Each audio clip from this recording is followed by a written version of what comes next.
Je lis du livre de Genèse chapitre 21, verset 5, ce qui suit. Abraham était âgé de 100 ans à la naissance d'Isaac, son fils. Prions.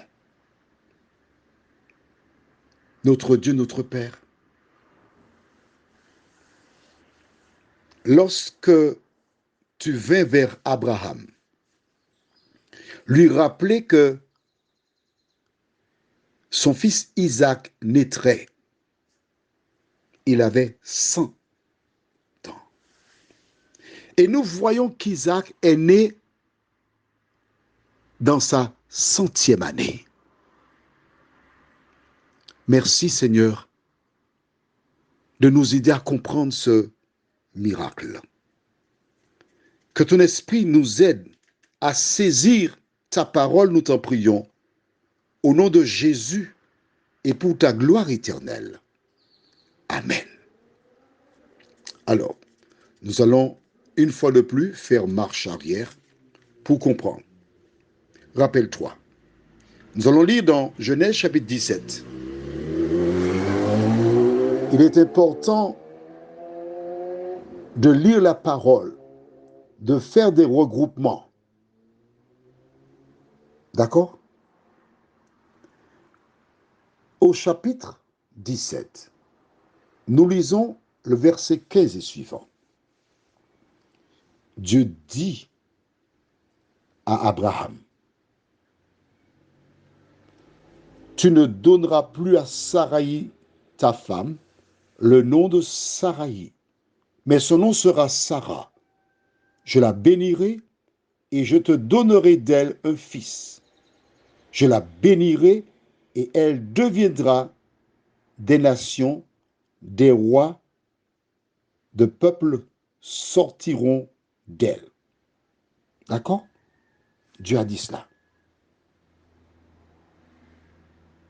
Abraham essaiera de dire, ok, qu'Ismaël vive devant toi. Au même chapitre, Dieu dit au verset 20, puis 21, pour aller plus vite, on va lire directement le 21. J'établirai mon alliance avec Isaac, que Sarah t'enfantera à cette époque-ci de l'année. Donc Dieu a dit ça déjà 2 fois à Abraham. D'accord? Nous allons au chapitre 18. Et je vais lire à partir du verset 9. Alors ils lui dirent, où est Sarah ta femme? Il répondit, elle est là, dans la tente. L'un d'entre eux dit, je reviendrai vers toi cette même époque, et voici Sarah, ta femme, aura un fils. Dieu est venu répéter la même chose encore. Au chapitre 17, il l'a dit 2 fois. Le dira-t-il 2 fois encore? Lisons verset 13. L'Éternel dit à Abraham, pourquoi donc Sarah a-t-elle ri en disant, est-ce que vraiment j'aurai un enfant, moi qui suis vieille?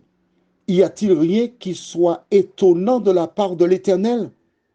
Au temps fixé, je reviendrai vers toi à cette même époque et Sarah aura un fils.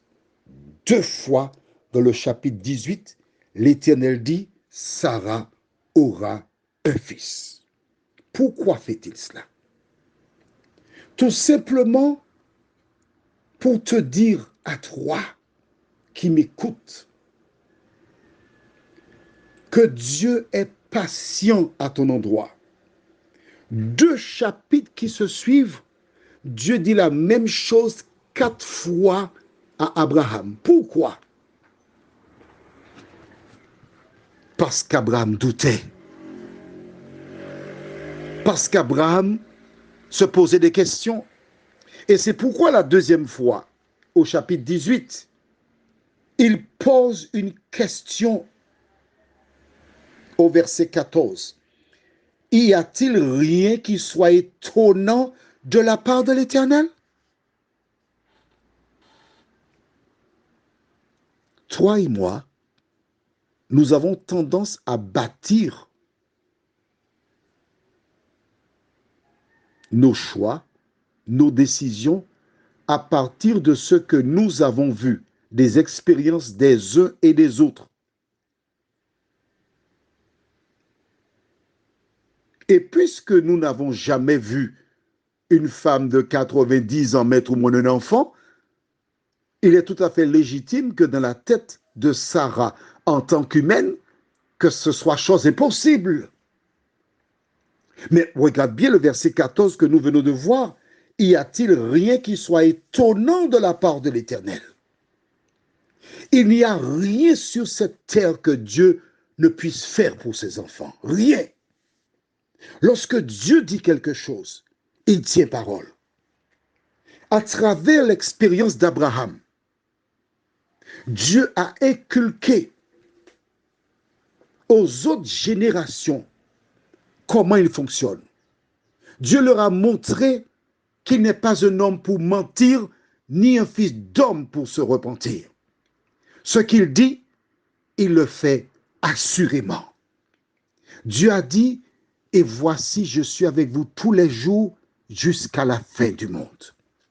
Abraham l'a expérimenté. Quand il est arrivé chez Abimelech, il craignait pour sa vie. C'est pourquoi il a utilisé le mensonge et déclara à Abimelech que Sarah était sa sœur. Il craignait, il avait peur, il ne connaissait pas encore Dieu.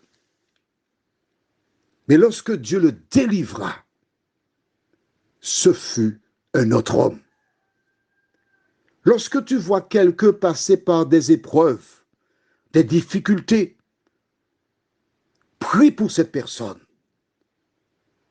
Lorsque tu vois une personne pécher, prie pour cette personne. C'est ce qu'a fait Abraham. Il a été transformé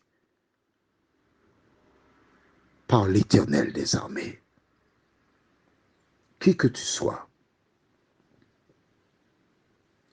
sois, n'oublie jamais cette parole de Jérémie 29, verset 11. Je le cite souvent, c'est pour que ça entre dans ta tête.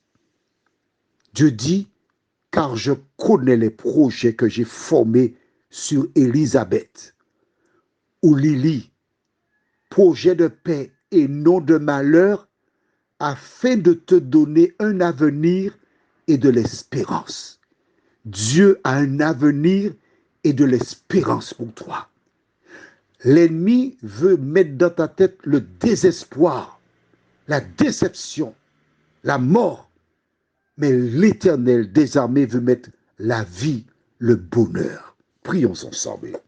Notre Dieu, notre Père, nous te bénissons, nous te louerons, nous t'exaltons parce que tu es le Dieu de l'impossible. Merci Seigneur pour tout ce que tu as fait dans la vie d'Abraham. Car à travers ces épreuves, à travers ses soucis, à travers sa vie, nous apprenons à te connaître. Nous réalisons que tu es un Dieu d'amour, un Dieu qui est lent à la colère, riche en bonté. Et quand tu as un projet pour tes enfants, même si le projet tarde, la seule chose que nous avons à faire, c'est d'attendre et de marcher selon ta parole. Bénis chacun de nous, Seigneur. Renvoie-nous avec ta paix et ta grâce. Et que tout au long de cette journée, nous puissions compter sur tes promesses, nous t'en prions. Au nom de Jésus et pour ta gloire éternelle.